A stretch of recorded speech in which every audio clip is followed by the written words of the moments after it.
ಸ್ನೇಹಿತರೆ, ತಮ್ಮೆಲ್ಲರಿಗೂ ಆದಾಯ ತೆರಿಗೆ ಪಾರ್ಟ್ 4 ವಿಡಿಯೋ ಸೆಷನ್ಗೆ ಈ ಮೂಲಕ ಹೃತ್ಪೂರ್ವಕವಾದ ಸ್ವಾಗತವನ್ನು ಬಯಸ್ತಾ ಇದ್ದೇನೆ. ಈ ಹಿಂದಿನ ವಿಡಿಯೋ ಸೆಷನ್ನಲ್ಲಿ ಉದಾಹರಣೆ 1 ಮೂಲಕ ಆದಾಯ ತೆರಿಗೆ ಲೆಕ್ಕಾಚಾರ ಹೇಗೆ ಮಾಡಬೇಕು ಅನ್ನೋದನ್ನು ತಿಳಿಸ್ಕೊಟ್ಟಿದ್ದೆ. ಈಗ ಉದಾಹರಣೆ 2 ಮೂಲಕ ಒಂದು ಸರಳ ಲೆಕ್ಕಾಚಾರವನ್ನು ಮಾಡ್ತಾ ಇದ್ದೀವಿ. ಇಲ್ಲಿ ಆ ವ್ಯಕ್ತಿ ಸ್ವಂತ ಮನೆಯಲ್ಲಿ ವಾಸ ಇದ್ದಾನೆ. ಅವರಿಗೆ ಯಾವುದೇ ಮನೆ ಬಾಡಿಗೆ ರೂಪದಲ್ಲಿ ಆದಾಯ ಬರ್ತಾ ಇಲ್ಲ, ವೇತನದ ಮೂಲಕ ಆದಾಯ ಬರ್ತಾ ಇದೆ ಅಂಥ ಒಂದು ಉದಾಹರಣೆಯನ್ನು ಇಟ್ಕೊಂಡು ಇಲ್ಲಿ ಒಂದು ಲೆಕ್ಕಾಚಾರವನ್ನು ಮಾಡ್ತಾ ಇದ್ದೀವಿ. ಈ ವ್ಯಕ್ತಿಗೆ ಆ ಆರ್ಥಿಕ ವರ್ಷದಲ್ಲಿ ಒಟ್ಟು 7,25,006 ರೂಪಾಯಿ ವೇತನ ಸ್ವೀಕಾರ ಮಾಡಿರ್ತಾರೆ. ಅವ್ರಿಗೆ 2,400 ರೂಪಾಯಿ ವೃತ್ತಿ ತೆರಿಗೆಯನ್ನು ಪಾವತಿ ಮಾಡಿರೋದನ್ನು ಕಳೆದುಕೊಂಡಾಗ 7,22,606 ರೂಪಾಯಿ ಬರುತ್ತೆ. ಆ ನಂತರ ಸ್ಟ್ಯಾಂಡರ್ಡ್ ಡಿಡಕ್ಷನ್ 50,000 ಕಳೆದಾಗ 6,72,606 ರೂಪಾಯಿ ಬರುತ್ತೆ. ಇನ್ನು ಉಳಿತಾಯದ ಬಾಬ್ತು ಅಂಡರ್ ಸೆಕ್ಷನ್ 80C ಗರಿಷ್ಠ 1.5 ಲಕ್ಷದವರೆಗೆ ಕಳ್ಕೊಳ್ಳಿಕ್ಕೆ ಅವಕಾಶ ಇರೋದ್ರಿಂದ 6,72,606ರಲ್ಲಿ 1.5 ಲಕ್ಷವನ್ನು ಕಳೆದಾಗ ಉಳಿದ ಮೊತ್ತ 5,22,606 ರೂಪಾಯಿ ಇದು ತೆರಿಗೆಯ ಆದಾಯ ಮೊತ್ತ ಅಂತ ಪರಿಗಣಿಸಬೇಕಾಗತ್ತೆ. ವ್ಯಕ್ತಿಯ ಒಟ್ಟು ಆದಾಯ 5 ಲಕ್ಷಕ್ಕಿಂತ ಮೇಲೆ ಮೀರಿರೋದ್ರಿಂದ ಆದಾಯ ತೆರಿಗೆ ವ್ಯಾಪ್ತಿಗೆ ಒಳಪಡ್ತಾರೆ. ಹಾಗಾಗಿ ಆದಾಯ ತೆರಿಗೆ ಲೆಕ್ಕಾಚಾರವನ್ನು ಹೇಗೆ ಮಾಡಬೇಕು ಅನ್ನೋದನ್ನು ಈ ಸ್ಲೈಡಲ್ಲಿ ನೋಡೋಣ. 5 ಲಕ್ಷಕ್ಕಿಂತ ಮೇಲೆ ಮೀರಿರೋದ್ರಿಂದ 2.5 ಲಕ್ಷ ಸ್ಲ್ಯಾಬಿಂದ ಅವ್ರ ಲೆಕ್ಕಾಚಾರವನ್ನು ಮಾಡಬೇಕಾಗತ್ತೆ. ಈ 5 ಲಕ್ಷಕ್ಕಿಂತ ಒಳಗಿನ ಆದಾಯ ಹೊಂದಿರತಕ್ಕಂಥ ಯಾವುದೇ ವ್ಯಕ್ತಿ ಅಂಡರ್ ಸೆಕ್ಷನ್ 87A ರಿಬೇಟ್ನ ಪಡ್ಕೊಳ್ತಾರೆ. ಅಂದರೆ 12,500 ರೂಪಾಯಿ ತೆರಿಗೆ ವಿನಾಯಿತಿಯನ್ನು ಪಡ್ಕೊಳ್ತಾರೆ. ಹಾಗಾಗಿ 5 ಲಕ್ಷಕ್ಕಿಂತ ಒಳಗೆ ಯಾವ ಅಸೆಸ್ಸಿ ಬರ್ತಾರೋ ಅವ್ರಿಗೆ ಇನ್ಕಮ್ ಟ್ಯಾಕ್ಸ್ ನಿಲ್ ಅಂತ ಪರಿಗಣಿಸಲಾಗುತ್ತೆ. 5 ಲಕ್ಷದ ಮೇಲಿಂದ 1 ರೂಪಾಯಿ ಹೆಚ್ಚಿಗೆ ಆದ್ರೂ ಅವರ ಇನ್ಕಮ್ ಟ್ಯಾಕ್ಸ್ ಸ್ಲ್ಯಾಬು 2.5 ಲಕ್ಷದಿಂದ ಪ್ರಾರಂಭ ಆಗುತ್ತೆ. ಈ ಪ್ರಕರಣದಲ್ಲಿ 5 ಲಕ್ಷಕ್ಕಿಂತ ಮೇಲಿನ ಮೊತ್ತಕ್ಕೆ ಅವರ ಇನ್ಕಮ್ ಟ್ಯಾಕ್ಸಬಲ್ ಇನ್ಕಮ್ ಆಗಿರೋದ್ರಿಂದ ಅಲ್ಲಿ 5 ಲಕ್ಷದವರೆಗೆ 12,500 ರೂಪಾಯಿ ಅಂತ ಪರಿಗಣಿಸಲಾಗುತ್ತೆ. ಅಂದರೆ 2.5 ಲಕ್ಷದವರೆಗೆ ನಿಲ್ಲು, 2.5 ಲಕ್ಷದಿಂದ 5 ಲಕ್ಷದವರೆಗೆ 5% ಹಂಗೆ ಲೆಕ್ಕಾಚಾರ ಮಾಡಿದಾಗ 12,500 ರೂಪಾಯಿ ಬರುತ್ತೆ. ಇನ್ನು ಉಳಿಕೆ ಮೊತ್ತ 22,606 ಮೇಲೆ 20% ಹಂಗೆ ಲೆಕ್ಕಾಚಾರ ಮಾಡಿದಾಗ 4,521 ರೂಪಾಯಿ ಬರುತ್ತೆ.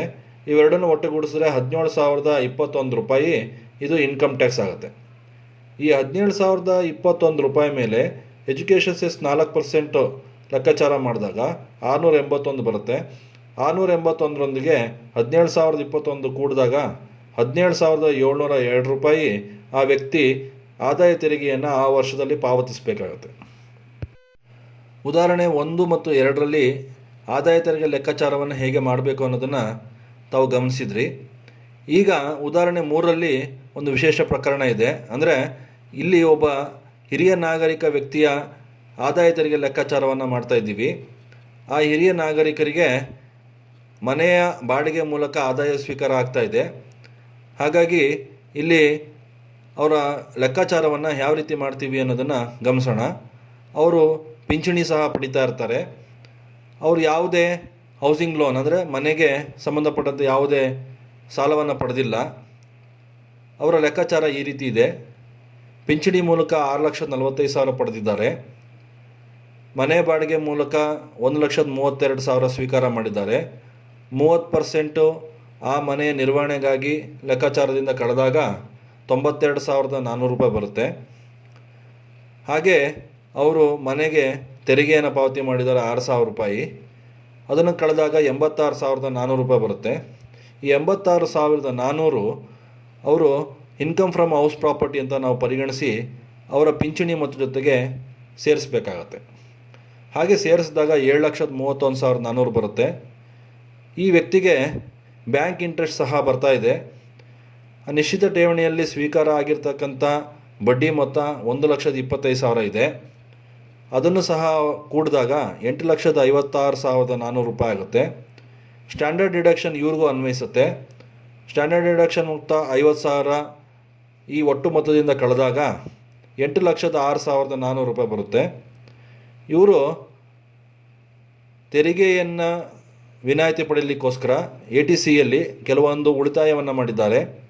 ಆ ಉಳಿತಾಯದ ಬಾಬ್ತು ಗರಿಷ್ಠ 1.5 ಲಕ್ಷದವರೆಗೆ ಪಡ್ಕೊಳ್ಳಿಕ್ಕೆ ಅವಕಾಶ ಇದೆ. ಆ 1.5 ಲಕ್ಷವನ್ನು ಕಳೆದಾಗ 6,56,400 ಬರುತ್ತೆ. ಈ ಹಿರಿಯ ನಾಗರಿಕರು ತಮ್ಮ ವೈದ್ಯಕೀಯ ವೆಚ್ಚಗಳ ನಿರ್ವಹಣೆಗಾಗಿ ವಿಮಾ ಕಂಪನಿಯಿಂದ ಒಂದು ಪಾಲಿಸಿಯನ್ನು ಪಡೆದಿದ್ದಾರೆ. ಆ ಪಾಲಿಸಿಯ ಪ್ರೀಮಿಯಂ ಮೊತ್ತ 6,980 ರೂಪಾಯಿ ಇದೆ. 6,980 ರೂಪಾಯಿನ ಅಂಡರ್ ಸೆಕ್ಷನ್ 80DDಯಲ್ಲಿ ತಮ್ಮ ಆದಾಯದಿಂದ ಕಳೀಲಿಕ್ಕೆ ಅವಕಾಶವನ್ನು ನೀಡಲಾಗಿರುತ್ತೆ. ಹಾಗೆ ಕಳೆದ ನಂತರ 6,49,420 ರೂಪಾಯಿ ಬರುತ್ತೆ. ಇವರು ಕೆಲವೊಂದು ಡೊನೇಷನ್ಸ್ ಅಂದರೆ ದೇಣಿಗೆಯನ್ನು ನೀಡಿದ್ದಾರೆ. ಆ ದೇಣಿಗೆ ಬಾಬ್ತು 20,000 ರೂಪಾಯಿ ಇದೆ. 20,000ವನ್ನು ಅವರು ATGಯಲ್ಲಿ ಕಳೀಲಿಕ್ಕೆ ಅವಕಾಶವನ್ನು ನೀಡಲಾಗಿರುತ್ತೆ.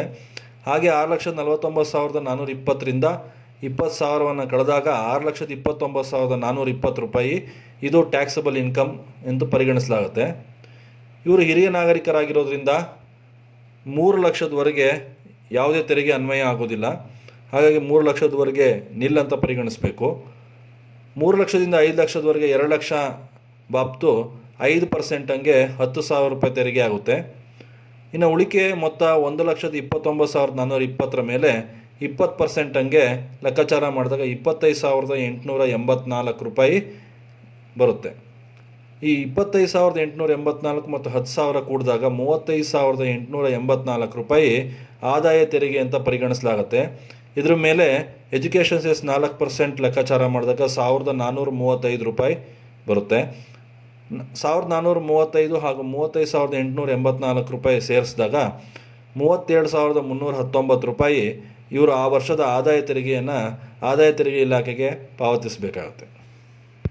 ಇಲ್ಲೊಂದು ಕಡೆಯ ಉದಾಹರಣೆಯೊಂದಿಗೆ ಈ ವಿಡಿಯೋ ಸೆಷನ್ನ ಇಲ್ಲಿಗೆ ಮುಕ್ತಾಯಗೊಳಿಸ್ತಾ ಇದ್ದೀನಿ. ಇದು ಭಾಳ ಪ್ರಮುಖವಾಗಿರ್ತಕ್ಕಂಥ ಉದಾಹರಣೆ. ತಾವೆಲ್ಲರೂ ಇದನ್ನು ಅತ್ಯಂತ ಗಮನದಿಂದ ವೀಕ್ಷಿಸಿ. ಯಾಕೆಂದರೆ ಇಲ್ಲಿ ನ್ಯೂ ಟ್ಯಾಕ್ಸ್ ರಿಜಿಮ್ ಅಡಿಯಲ್ಲಿ ಯಾವ ರೀತಿ ಲೆಕ್ಕಾಚಾರವನ್ನು ಮಾಡಲಾಗತ್ತೆ, ಓಲ್ಡ್ ಟ್ಯಾಕ್ಸ್ ರಿಜಿಮಲ್ಲಿ ಯಾವ ರೀತಿ ಅವರಿಗೆ ಬೆನಿಫಿಟ್ ಆಗಲ್ಲ ಅನ್ನೋದನ್ನು ನೀವು ಇಲ್ಲಿ ಕಾಣ್ಬೋದಾಗಿರುತ್ತೆ. ಇಲ್ಲೊಬ್ಬ ವ್ಯಕ್ತಿ ಇದ್ದಾರೆ. ಇವರು ರೆಂಟ್ ಫ್ರೀ ಅಕಾಮಿಡೇಷನಲ್ಲಿದ್ದಾರೆ. ಇವರಿಗೆ ಇನ್ಕಮ್ ಫ್ರಮ್ ಹೌಸ್ ಪ್ರಾಪರ್ಟಿನೂ ಸಹ ಇದೆ. ಇವರು ಸ್ಯಾಲ್ರಿಡ್ ಪರ್ಸನ್ನು. ಇವರಿಗೆ ಆದಾಯ ತೆರಿಗೆ ಎಷ್ಟು ಲೆಕ್ಕಾಚಾರವನ್ನು ಮಾಡಬೇಕು ಅನ್ನೋದನ್ನು ಗಮನಿಸೋಣ. ಇವ್ರಿಗೆ ವೇತನದ ಮೂಲಕ 19,60,123 ರೂಪಾಯಿ ಬಂದಿದೆ ಅಂತ ಲೆಕ್ಕಾಚಾರವನ್ನು ಮಾಡಲಾಗಿರುತ್ತೆ. ಇನ್ನು ಇನ್ಕಮ್ ಫ್ರಮ್ ಹೌಸ್ ಪ್ರಾಪರ್ಟಿ ಬಾಡಿಗೆ ಮೂಲಕ, ಮನೆಯ ಬಾಡಿಗೆ ಮೂಲಕ 2,40,000 ಸ್ವೀಕಾರ ಮಾಡಿದ್ದಾರೆ. 30% ಮನೆಯ ನಿರ್ವಹಣೆಗಾಗಿ ಕಳೆದಾಗ 72,000 ಕಳೆದಾಗ ಅದರಲ್ಲಿ ಉಳಿಕೆ ಮೊತ್ತ 1,68,000 ಆಗುತ್ತೆ. ಇನ್ನು ಮುನ್ಸಿಪಲ್ ಟ್ಯಾಕ್ಸು 12,650 ಪಾವತಿಸಿದ್ದಾರೆ. ಅದನ್ನು ಸಹ ಕಳೆದಾಗ 1,55,350 ಇದೆ. ಇವರು ಯಾವುದೇ ಹೌಸಿಂಗ್ ಲೋನ್ ಇಂಟ್ರೆಸ್ಟ್ ಕಟ್ಟಿಲ್ಲ. ಹಾಗಾಗಿ ಇದು ಪಾಸಿಟಿವ್ ಫಿಗರ್ ಆಗಿರೋದ್ರಿಂದ ಈ ಮೊತ್ತವನ್ನು ಅವರು ಒಟ್ಟು ಆದಾಯ ಜೊತೆಗೆ ಸೇರಿಸ್ಕೊಳ್ಬೇಕಾಗತ್ತೆ.